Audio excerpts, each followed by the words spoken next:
As with most movements in America, Earth Day began on the campuses of roughly 2,000 colleges and universities, around 10,000 primary and secondary schools, and hundreds of communities across the country. Demonstrations were peaceful, pointed out that even in 1970, there was a real need to be concerned about the planet and where we were taking it and allowing it to take us. From the first Earth Day to the present, it means something different to so many people. And MidPoint producer Eric Furman decided to give us an introspective and revealing look at what the day means to so many diverse individuals. So as you think a little bit about what exactly Earth Day is, let us give you a little idea of exactly what it really means. Rock on, true believers. Thanks so much for joining us. We'll see you back here Thursday on MidPoint. Our Earth is over 4.5 billion years old. To help us grasp the enormity of geological time, imagine if we could compress the whole of Earth's history into the 24 hours of a single day.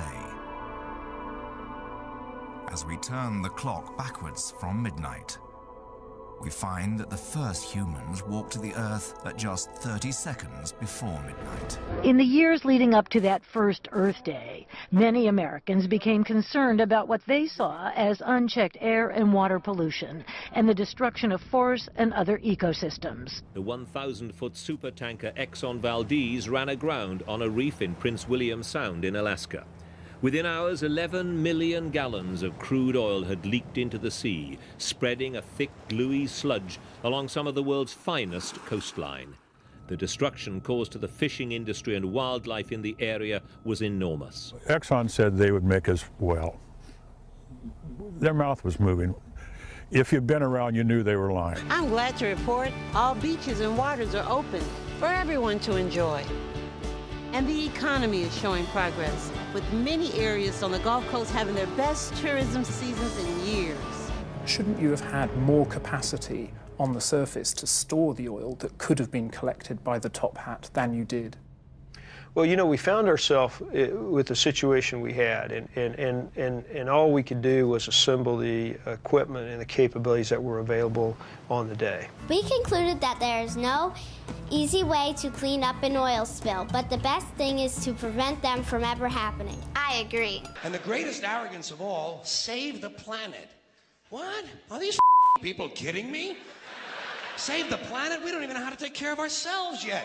We haven't learned how to care for one another. We're going to save the planet? North America, South America, Australia, oh yeah. Africa, yes. Europe, that's Asia, and Antarctica. That's right, Kelly. 6 men face public health endangerment charges in what the Suffolk DA calls an environmental catastrophe. These defendants have poisoned our neighborhoods, contaminated our wetlands, placed families in danger. DA Spoda calls the indictment a portrait of greed and corruption. These are the wooden boats that they use to go out to where the multinational oil companies have their pipelines.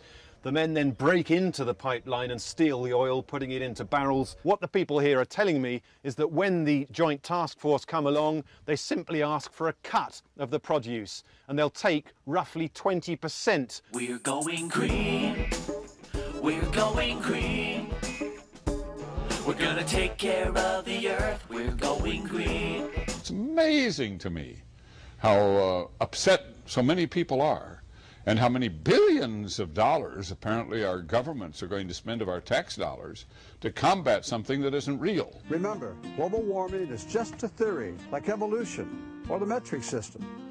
And come on, if the globe is so warm, why was it so cold this winter? In the next iterations of them will require to have language to that effect. What were those words, Mr. Chairman? What were those words you were using? I used climate change, but I'm suggesting that maybe as a state we use atmospheric reemployment. That might be something that the governor could get behind.